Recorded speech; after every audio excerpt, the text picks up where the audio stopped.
Yes सरकार, नमस्कार। माहौल जबरदस्त शानदार सर, पढ़ाई जमाजम माहौल तरह से शानदार वाली आपके एंड पे हो रही है। आओ बच्चों, हम अगला टॉपिक पढ़ते हैं। क्या बड़ा ही सुंदर topic, TDS and TCS. Sir पहले बात करेंगे टीडीएस की, फिर बात करेंगे टीसीएस की। अच्छा, आपने इनकम टैक्स में टीडीएस और टीसीएस पढ़ा होगा, है ना? उससे कोई मतलब नहीं बेटा, ये जीएसटी वाला टीडीएस एंड टीसीएस है बच्चों।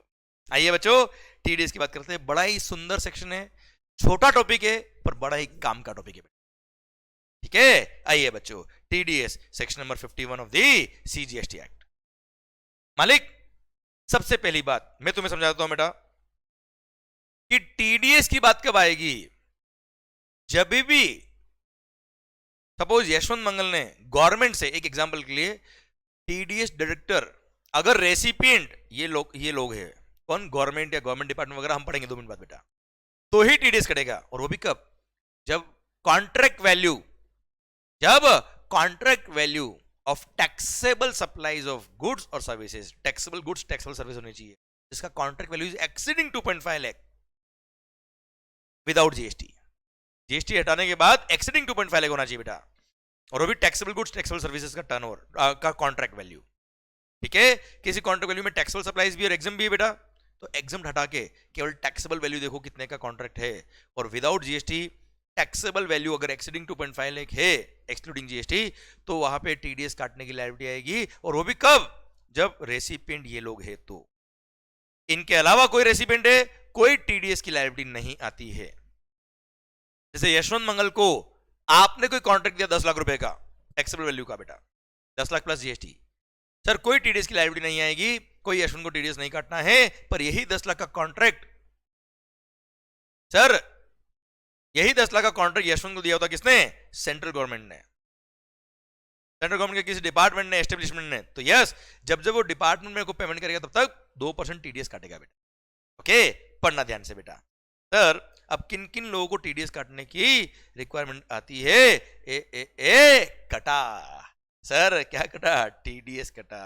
सर अब टीडीएस काटने की लायबिलिटी किनको आती है बेटा? सर सेंट्रल गवर्नमेंट या स्टेट गवर्नमेंट के डिपार्टमेंट या एस्टेब्लिशमेंट को, लोकल अथॉरिटी को एंड गवर्नमेंटल एजेंसीज को। Further following persons are also notified under section number 51(1)(d). Sir an authority or a board or any body set up by an act of Parliament or a state legislature या फिर establish by any government, पर जिसके अंदर 51% or more participation by way of equity or control किसका है? Government का है, to carry out any function. भले वो setup by an act of Parliament हो या भले वो एस्टेब्लिश्ड बाय एनी गवर्नमेंट हो, दोनों में 51% और मोर स्टेक किसका होना चाहिए? गवर्नमेंट का। तब जाके सर क्या होगा? टीडीएस की लायबिलिटी आएगी उस बॉडी को अगर हमने कॉन्ट्रैक्ट लिया 2.5 लाख से ऊपर का बेटा। Sir then society established by the central government or state government or any local authority बेटा।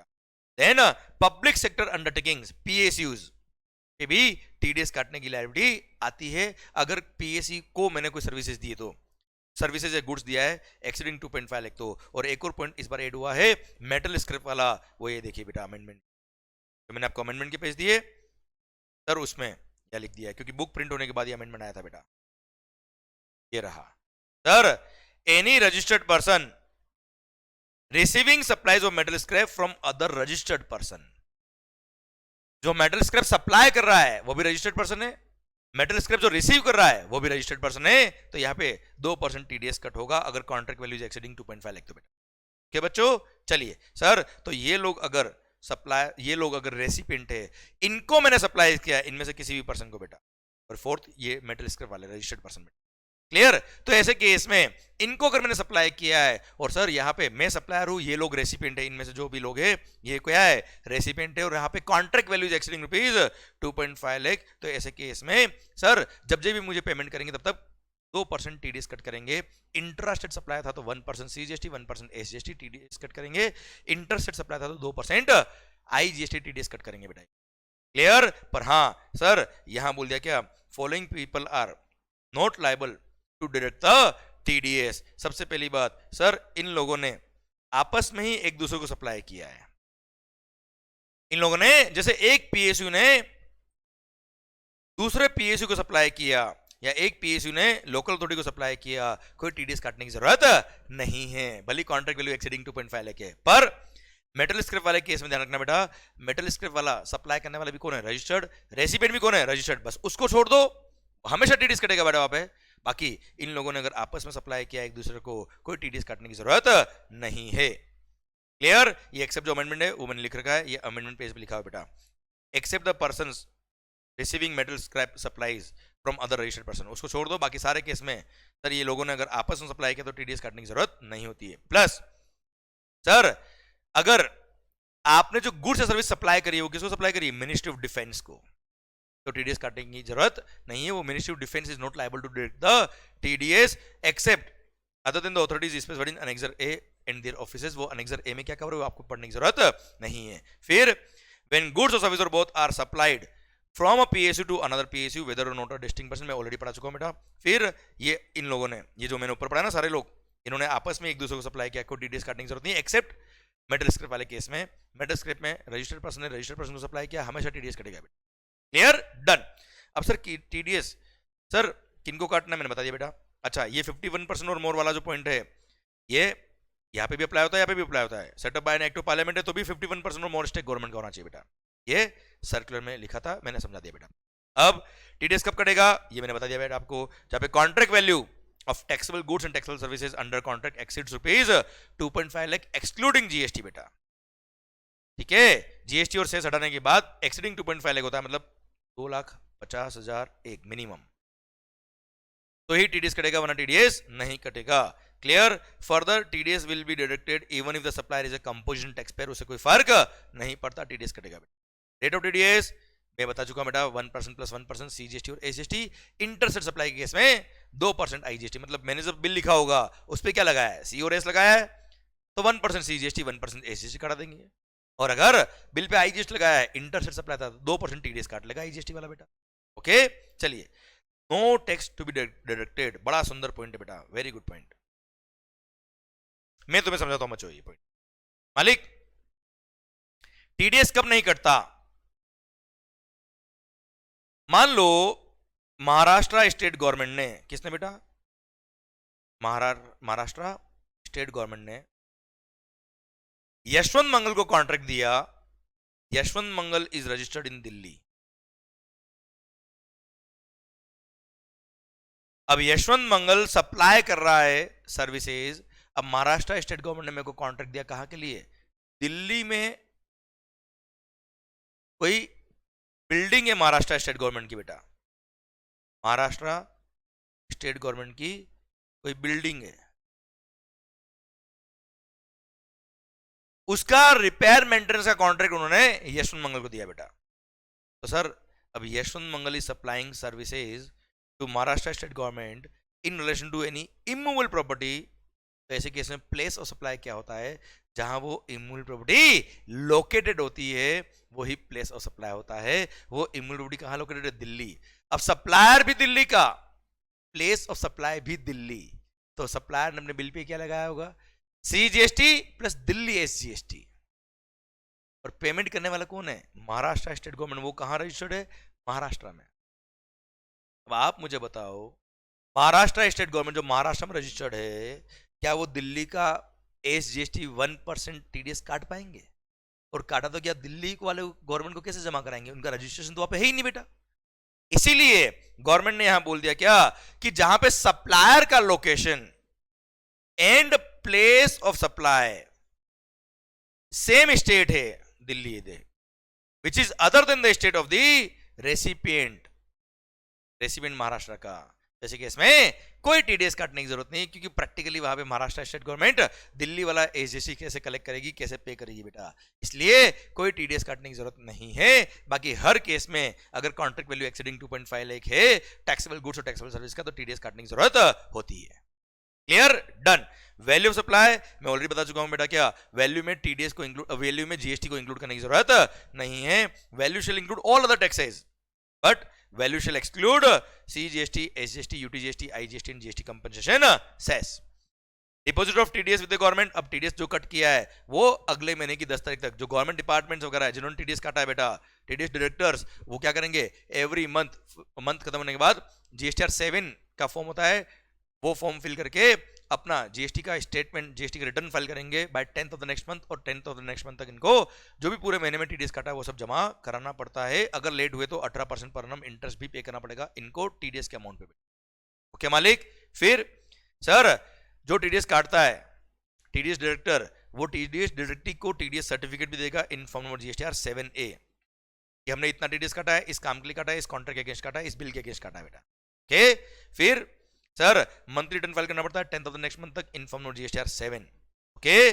और सर जैसे ही इधर से टीडीएस कटेगा, जैसे ही डिपार्टमेंट जीएसटीआर 7 सबमिट करेगा, सर आपके सर इलेक्ट्रॉनिक कैश लेजर में अमाउंट रिफ्लेक्ट कर जाएगा। जिसका टीडीएस कटा है वो उसके इलेक्ट्रॉनिक कैश लेजर में आ जाएगा। जैसे भाई आज मान लो ये महाराष्ट्र स्टेट गवर्नमेंट ने, मान लो मैंने काम महाराष्ट्र में ही किया होता, प्लेस ऑफ सप्लाई महाराष्ट्र ही होता, मैंने बिल पे आईजीएसटी लगाया होता, आईजीएसटी का 2% टीडीएस कटा होता उन्होंने, वो जो अपना जीएसटीआर 7 सबमिट करेंगे उसमें मेरा जीएसटी नंबर लिखेंगे, यशवंत मंगल का हमने 2% टीडीएस इतना कट किया, इतना ये जमा कराया 10 तारीख तक बेटा, अलॉन्ग विद दिस रिटर्न।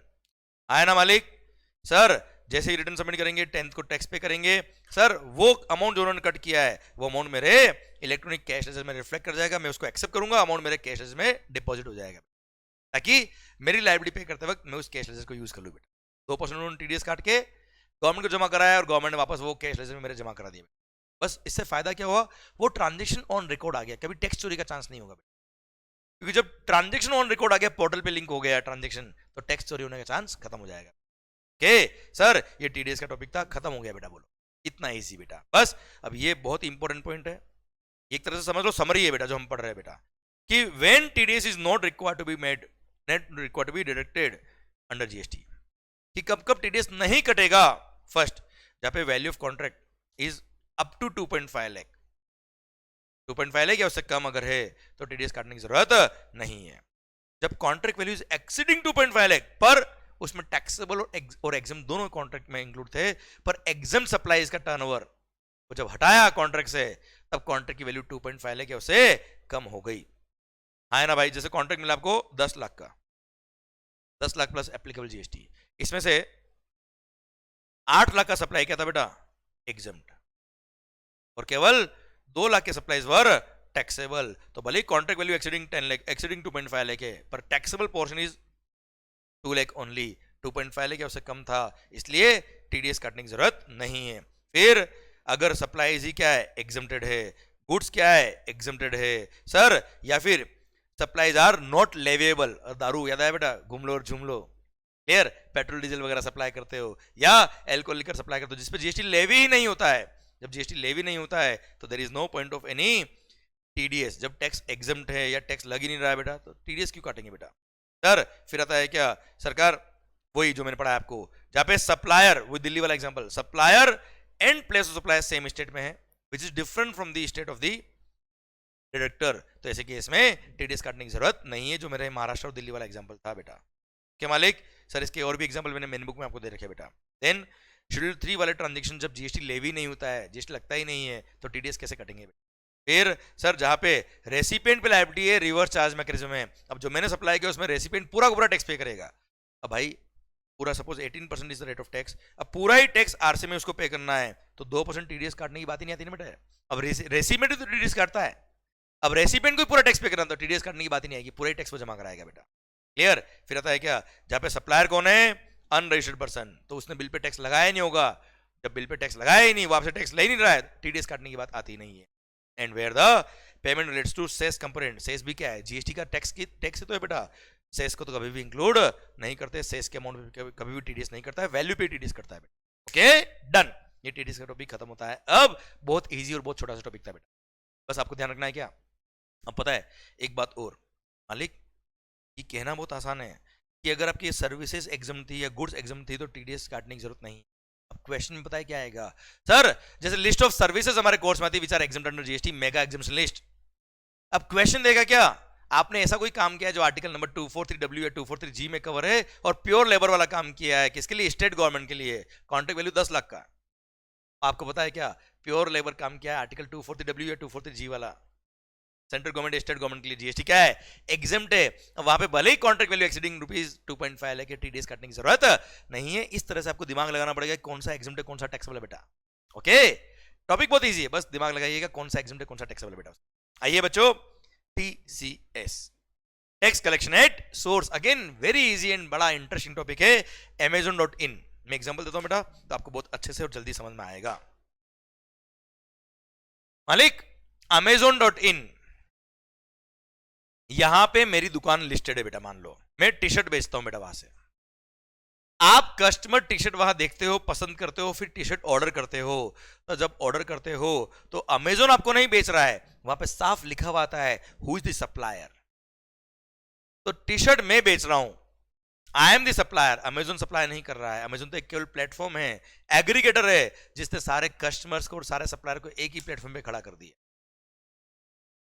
मालिक अमेजोन की वेबसाइट से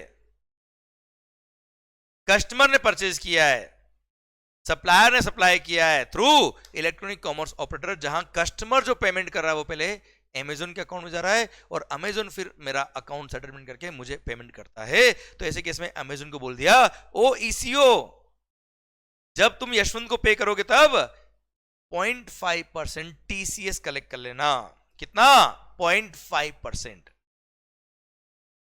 क्लियर? ध्यान देना, अमेंडमेंट हुआ है, पहले यहां पे रेट ऑफ टीसीएस वाज 1%, अभी कितना हो गया है? 0.5%। ओके, कि net value of taxable supplies का, I repeat, net value of taxable supplies का आपको 0.5% टीसीएस कलेक्ट करना है और रिमेनिंग अमाउंट पे करना है मंगल को बेटा। जब जब वो मुझे पेमेंट करेगा तब 0.5% टैक्स कलेक्ट करेगा आईजीएसटी बेटा, टीसीएस। और अगर इंट्रास्टेट सप्लाई था तो 0.25% सीजीएसटी, 0.25% एसजीएसटी, वो क्या करेगा? टीसीएस कलेक्ट करेगा एंड सर रिमेनिंग अमाउंट मुझे पे करेगा। और सर वो जो ईसीओ है अमेजोन, ये जो टीसीएस कलेक्ट कर रहा है, ये अगेन ये फॉर्म नंबर जीएसटीआर 8 के फॉर्म में अपना टीसीएस स्टेटमेंट सबमिट करेगा by 10th of the next month, और जितना टीसीएस कलेक्ट किया पूरे महीने में इन्होंने सबका, वो टीसीएस जमा कराएगा। एंड सर जैसे ही उसने टीसीएस का रिटर्न सबमिट किया जीएसटीआर 8, हम सब सप्लायर्स के इलेक्ट्रॉनिक कैश लेजर में वो अमाउंट रिफ्लेक्ट करेगा, हम उसको एक्सेप्ट करेंगे और हमारे जो अमाउंट काटा था उसने वो हमारे कैश लेजर में डिपॉजिट हो जाएगा। बस दैट्स इट। सरकार ये प्रोविजन क्यों लेके आया है? ताकि जो भी ई कॉमर्स ऑपरेटर के थ्रू इस तरह के सप्लायर सप्लाई कर रहे हैं, सर उनका ट्रांजेक्शन अमेजोन के थ्रू हुआ है फॉर एग्जांपल, तो वहां पे सर अगर टीसीएस कट गया तो सर अमेजोन वगैरह बड़े लोग हैं, ये तो अपना प्रॉपर अकाउंटिंग करेंगे, प्रॉपर अपना जीएसटीआर 8 फाइल करेंगे, तो वो ट्रांजेक्शन ऑन रिकॉर्ड मेरे पोर्टल पे आ जाएगा, और ऑन रिकॉर्ड मेरे पोर्टल पे आ गया तो मेरे को वो जीएसटीआर 1 में दिखाना ही पड़ेगा, और जीएसटीआर 1 में दिखाया तो मेरे को अपनी सेल रिपोर्ट करनी पड़ेगी, मैं पूरा टैक्स पे करूंगा, तो टैक्स चोरी कम हो, ट्रांजेक्शन सारे डिक्लेयर हो जाए कॉमन पोर्टल पे, इसके लिए टीसीएस के प्रोविजन है, दैट्स इट, और कोई पर्पज नहीं सर। क्लियर? डन। आइए बच्चों, तो सर एक और बात, जहां पे 9(5) लगता है, क्या लगता है बेटा? 9(5) याद आया बेटा? ओला, उबर, स्विगी वगैरह बेटा, वहां तो पूरा का पूरा टैक्स ही ईसीओ को पे करना है, as if ECO is the supplier of such services. तो वहां पे टीसीएस की बात नहीं आएगी, पर जहां पे 9(5) नहीं लगता और जहां पे कस्टमर जो पेमेंट कर रहा है, भले वो गुड्स के लिए हो या सर्विसेज के लिए हो, सर कस्टमर ने गुड्स परचेज किया है, सर्विसेज परचेज किया थ्रू ईसीओ, जहां पे कस्टमर जो पेमेंट कर रहा है पहले ईसीओ के अकाउंट में आता है और फिर ईसीओ अकाउंट सेटलमेंट करता है सप्लायर का, तो ऐसे केस में टीसीएस कलेक्ट होगा। पर taxable goods or taxable services में टीसीएस लगेगा, एग्जम्प्ट गुड्स और एग्जम्प्ट सर्विस अगर है तो टैक्स लगता ही नहीं, तो टीसीएस की बात आती भी नहीं बेटा। क्लियर? समझे मेरी बात? और जहां पे ECO is just acting as an agent, तो भी टीसीएस नहीं लिखता बता। मतलब जैसे कोई वेबसाइट है जिसके थ्रू आपने कोई गुड्स या सर्विस परचेज किया, मैंने वो गुड्स और सर्विस सप्लाई किया, पर कस्टमर जो पेमेंट कर रहा है डायरेक्ट मेरे अकाउंट में आ रहा है, ईसीओ के अकाउंट में नहीं आ रहा है, तो जब पेमेंट इसके पास जा ही नहीं रहा है तो ये टीसीएस कैसे कलेक्ट करेगा? ये तो केवल एक एजेंट की तरह काम कर रहा है, अपना कमीशन बिल लिखेगा मेरे को और मैं कमीशन दे दूंगा इसको बेटा, तो ऐसे केस में टीसीएस नहीं लगता। जहां कस्टमर जो पेमेंट करा वो ईसीओ के अकाउंट में जाता है, फिर वो मेरा अकाउंट सेटलमेंट करता है, तो टीसीएस कलेक्ट होगा। क्लियर? डन। अब सर बता दी क्या net value of taxable supply का मतलब क्या होता है? नेट वैल्यू टैक्सेबल सप्लाई मतलब जैसे जनवरी महीने में मैंने अमेजोन के थ्रू सेल किया 10 लाख रुपए का माल, और सर जनवरी महीने में रिटर्न हुआ कितने का? 4 लाख का माल रिटर्न हो गया, तो net value of taxable supply कितना हुआ? 6 लाख। 10 लाख का सेल, 4 लाख का रिटर्न, तो 6 lakh is the net value of taxable supply, जिसपे मुझे टीसीएस पे करना पड़ेगा, टीसीएस ईसीओ को कलेक्ट करना पड़ेगा बेटा। Okay done. Further value shall include all taxes but other than GST वाले टैक्सेस, तो स्टैंडर्ड बात है बेटा पूरे जीएसटी में बेटा। Okay sir 10th of the next month तक इसको टीसीएस कलेक्ट करके जमा कराना पड़ेगा गवर्नमेंट को बेटा। क्लियर। मंथली जीएसटीआर 8 फाइल करेगा by 10th of the next month. इसको एक एनुअल स्टेटमेंट भी सबमिट करना पड़ता है इन फॉर्म नंबर जीएसटीआर 9B। किसको? ईसीओ, अमेजन की बात करूं बेटा मैं। ऑन और बिफोर 31 दिसंबर बेटा। हाँ है ना भाई, मतलब जैसे एनुअल रिटर्न फाइल करता है ना एसएससी, वैसे ये एनुअल स्टेटमेंट फाइल करेगा in form number GSTR 9B by on or before 31 December बेटा। और मंथली रिटर्न अलग फाइल करता है। मंथली रिटर्न कब तक? 10th of the next month तक। और इसको टीसीएस जमा कराना पड़ता है 10th of the next month तक रिटर्न फाइल करते वक्त। ओके चलिए, अब अगर मान लो किसी मंथ में कोई टीसीएस कलेक्ट ही नहीं किया बेटा, इसने कोई टीसीएस की लायबिलिटी नहीं है बच्चा, तो it is not mandatory to submit nil GSTR 8। वैसे सारे लोग जो होते हैं जीएसटी में रजिस्टर्ड, उनको अगर सप्लाईज कुछ भी नहीं पूरे महीने में तो नील रिटर्न फाइल करना पड़ता है, नील जीएसटीआर 1 फाइल करना पड़ता है, नील जीएसटीआर 3B फाइल करना पड़ता है, पर नील जीएसटीआर 8 फाइल करने की जरूरत नहीं है। हाँ, अगर उन्होंने सर किसी पर्टिकुलर मंथ में टैक्स कलेक्ट किया है, टीसीएस कलेक्ट किया है, तो इनको जीएसटीआर 8 फाइल करना पड़ेगा। या इन्होंने पहले पीरियड में जो टीसीएस का रिटर्न सबमिट किया था उसमें कोई गलती हो गई थी, उसको अमेंड करना है, तो उस अमेंडमेंट के लिए भले ही ये टीसीएस स्टेटमेंट सबमिट कर सकते हैं, कोई दिक्कत वाली बात नहीं है। अदरवाइज सर इनको टीसीएस का रिटर्न सबमिट करना कंपलसरी नहीं है अगर कोई टीसीएस नहीं कट किया तो बेटा। फिर सर अगर आपने पिछले 3 साल से जीएसटीआर 8 फाइल नहीं किया, आपका 3 साल हो गया ड्यू डेट से और आपने जीएसटीआर 8 फाइल नहीं किया, तो अब आपका जीएसटीआर 8 ब्लॉक कर देंगे। जीएसटीआर 8 फाइल करने की परमिशन आपको नहीं मिलेगी, एक्सेप्ट अगर कमिश्नर अलाउ कर दे, गवर्नमेंट अलाउ कर दे तो बात अलग होगी बेटा। ओके एंड सर अगर आपसे जीएसटीआर 8 फाइल करने में कोई गलती हो गई, तो सर कोई ऑमिशन हो गया, कोई गलती हो गई, तो उसको आप रेक्टिफाई कर सकते हो। Amazon can rectify the mistake, पर कब तक? सर कब करेगा? सब्सिक्वेंट पीरियड का जब जीएसटीआर 8 फाइल करेगा, उसमें प्रायर पीरियड का आइटम में अमेंडमेंट का एक कॉलम आएगा, उसके थ्रू वो amendment of the prior period item कर देगा सर, और उसके थ्रू अमेंड हो सकता है। पर कब तक अमेंड कर सकते हैं? जिस फाइनेंशियल ईयर का वो जीएसटीआर 8 जिसमें गलती हुई थी, जिस फाइनेंशियल ईयर से रिलेटेड है वो फाइनेंशियल ईयर खत्म होने के बाद 30th नवंबर या actual filing of annual statement which ever is earlier तक आपको वो एनुअल स्टेटमेंट को आप तक तब आप उस जीएसटीआर 8 को अमेंड कर सकते हो, उसके बाद अमेंडमेंट अलाउ नहीं होगा। क्लियर? तो रेक्टिफिकेशन ऑफ एरर्स और ओमिशन बेटा, प्रायर पीरियड का मिस्टेक को रेक्टिफाई कर सकते हो, भले वो मिस्टेक आपको ऑन योर ओन असिस्टेंट हुई या डिपार्टमेंट के ऑफिसर ने during scrutiny audit inspection time पता करा कि गलती थी आपसे, तो आप रेक्टिफाई कर सकते हो, कोई दिक्कत नहीं बेटा। ओके, पर ध्यान देना बच्चों। सॉरी मैंने क्या गलत बोल दिया है, वापस बोलता बेटा मैं। सर अगर मान लो गलती ऑन योर ओन असिस्टेंट हुई है, या डिपार्टमेंट के ऑफिसर ने आपको बताई है, या ऑडिटर ने बताई है, किसी कंसल्टेंट ने बताई, तो मिस्टेक को रेक्टिफाई कर सकते हो। पर अगर आपकी जो मिस्टेक आइडेंटिफाई हुई थी during the process of any scrutiny audit inspection या एनफोर्समेंट एक्टिविटी के टाइम पे सर कोई गलती पकड़ी डिपार्टमेंट ने, तो आप रेक्टिफाई नहीं कर सकते, वहां तो पेनल्टी लगेगा बेटा आप पे। भाई डिपार्टमेंट चेक करना है, फिर आप बोलते हो हाँ, डिपार्टमेंट वाले बोलते हैं क्या sir during audit inspection search या एनफोर्समेंट प्रोसीडिंग जो चल रही थी स्क्रूटनी वगैरह, उस टाइम पे उन्होंने बोला कि ये तुमने गलती करके गड़बड़ करके, वो क्या बोलते हैं हाँ चलो मैं अभी रेक्टिफाई करता हूँ, फिर तो हर कोई चांस मारेगा ना यार। इसलिए sir any scrutiny audit inspection या एनफोर्समेंट प्रोसीडिंग के टाइम पे अगर कोई गलती डिपार्टमेंट ने आइडेंटिफाई करी तो उसको आप रेक्टिफाई नहीं कर पाएंगे, अदरवाइज आप रेक्टिफाई कर सकते हो सर नॉर्मल कोर्स में अगर मिस्टेक पता पड़ा तो बेटा। ओके चलिए सर, अब जैसे ही इधर से टीसीएस का स्टेटमेंट सबमिट करेगा, रेसिपिएंट जो सप्लायर था जिसका टीसीएस कट हुआ है सर, उसके इलेक्ट्रॉनिक कैश लेजर में वो अमाउंट रिफ्लेक्ट कर जाएगा, वो उसको एक्सेप्ट करेगा और अमाउंट क्रेडिट हो जाएगा उसके इलेक्ट्रॉनिक क्रेडिट लेजर में। ठीक है, अब सर डेप्यूटी कमिश्नर या उसके अबोव रैंक वाले ऑफिसर को पावर दिया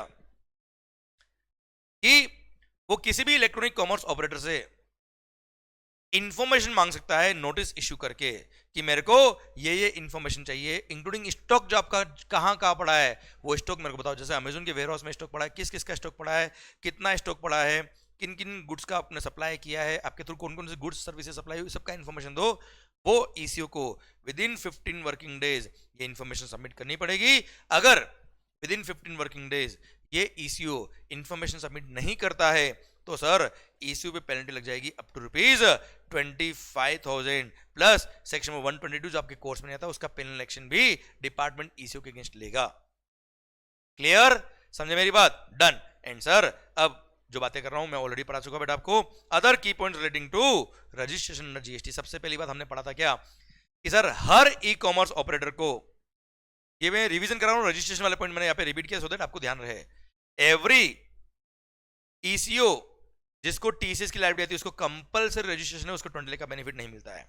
second, her supplier of goods और सर्विसेज जो ईसीओ के थ्रू सप्लाई कर रहा है उसको भी कंपलसरी रजिस्ट्रेशन है, पर जो सर्विस सप्लाई करते हैं उनको थ्रेशोल्ड लिमिट क्रॉस होगी तब तक उनको रजिस्ट्रेशन से क्या दे रखा है, एग्जम्पशन दे रखा है। सेम वे जो गुड्स सप्लाई करते थ्रू ईसीओ जिनका टर्नओवर थ्रेशोल्ड लिमिट से कम था प्रीवियस ईयर में और करंट ईयर में, उनको भी सर जीएसटी से क्या दे दिया है, एग्जम्पशन दे दिया है रजिस्ट्रेशन कराने के लिए। मतलब यहां पे एक बार पहले बोला था क्या कि उन सप्लायर्स को भी कंपल्सरी रजिस्ट्रेशन है बेटा, पर सेक्शन में 23 का पावर यूज करके इन दोनों को वापस से क्या कर दिया, एग्जाम कर दिया। भले सर्विस सप्लाई कर रहे हो या गुड सप्लाई कर रहे हो थ्रू ईसीओ, अगर आपका थ्रेशोल्ड लिमिट से कम टर्नओवर रहता है तो ऐसे केस में सर आपको रजिस्ट्रेशन एग्जम्पशन दिया गया, रजिस्ट्रेशन कराने की जरूरत नहीं है। भारत माता की जय। क्लियर? ये हम पॉइंट ऑलरेडी रजिस्ट्रेशन चैप्टर में पढ़ चुके थे, ये जस्ट मैंने आपको रिपीट करा है लिंक करने के लिए टीसीएस से बेटा। क्या मालिक? चलिए सरकार। सर अभी देखिए क्या सर एक सर्कुलर जो रिगार्डिंग रेस्टोरेंट आया था, जब रेस्टोरेंट सर्विसेज पर 95 लगा था पहले स्विगी जोमेटो पर, तब ये सर्कुलर आया था। उसके कुछ पॉइंट मैं ऑलरेडी बता चुका हूं, कुछ और बताता मैं यहाँ पे। Would ECOs have to still collect TCS under section 52?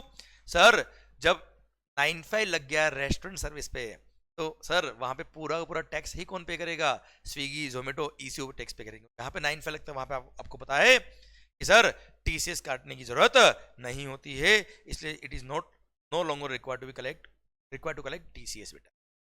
जहां पे 95 लग रहा है वहां टीसीएस नहीं लगता बेटा।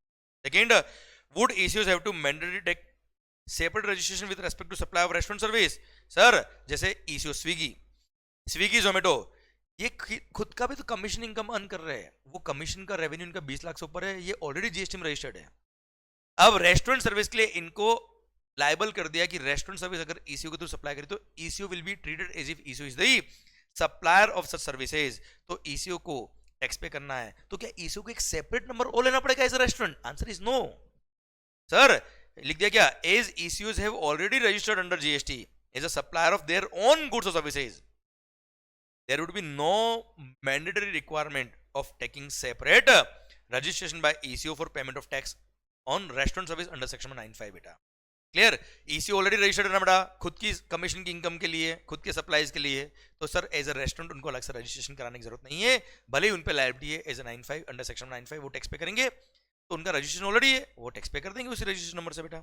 Last, what would be aggregate turnover of the person supplying restaurant service through ECO? अब सुनना बेटा, आज मान लो मैं सैंडविच बनाता हूं बेटा, अब मैं स्विगी के थ्रू सप्लाई करता हूं सैंडविच, भले उस सैंडविच पर ECO will be treated as if ECO is the supplier of such services और उसी को टैक्स पे करना है, पर फिर भी जब इस सैंडविच वाले का टर्नओवर देखा जाएगा तो उसके टर्नओवर में वो टर्नओवर भी इंक्लूड होगा जिसके लिए स्विगी लायबल था बेटा।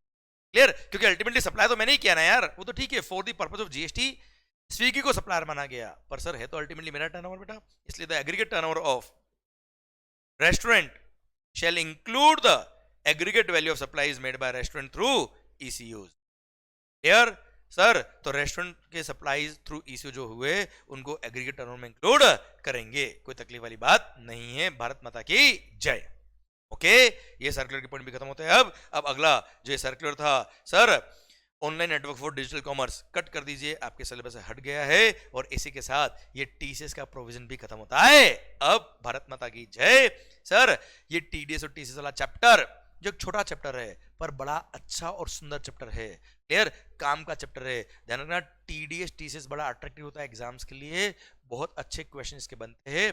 टीसीएस में अमेंडमेंट भी हुआ, 1% जो रेट ऑफ टीसीएस था उसको कम करके अभी 0.5% कर दिया है। सर जरूर से इसके क्वेश्चन जरूर देखिए आप बेटा। क्लियर? ये चैप्टर खत्म होता है अब, और आपके लिए एक मैसेज लिखा है, CA means challenge it, achieve it, loop it, chartered account. मतलब आपको डेली खुद से चैलेंज लेने, और केवल चैलेंज लेने से कुछ नहीं होता है, चैलेंज को अचीव करना और उसको अपनी आदत बनानी है कि यस मेरे को चैलेंज लेने। डेली बेस पे आप सिलेबस कर रहे हो, पढ़ाई कर रहे हो, पढ़ाई के सिलेबस को कवर करने का चैलेंज लीजिए, अचीव करो, और उसका लूप बनाइए, डेली बेस पे रिपीट करिए उसको आप। Clear? And definitely one day, one fine day, you will be a professional and you will be a chartered accountant and we all will be proud of you. Okay, इसी के साथ माहौल जब होता शानदार। Thank you so much. And sir इसी के साथ ये टॉपिक भी खत्म होता है अब, ये चैप्टर भी खत्म होता है अब। चैप्टर तो क्या था बेटा, छोटा सा टॉपिक था जिसको मैंने अलग चैप्टर फॉर्म में दे रखा है बेटा, खत्म होता है अब। सर इसके बाद वाला चैप्टर हम पढ़ेंगे कल सर, पर यस यहां तक आपके एंड पे रिवाइज होना चाहिए बच्चों, माहौल बनना चाहिए शानदार वाला बेटा। इसके क्वेश्चंस का लेक्चर मैं आपके लिए अपलोड कर दूंगा बेटा, ठीक है सर। पर आपके एंड पे पढ़ाई ढंग से करिए, मस्त होके करिए, खुश होके करिए, विच इज मोर इंपॉर्टेंट। और हाँ सर,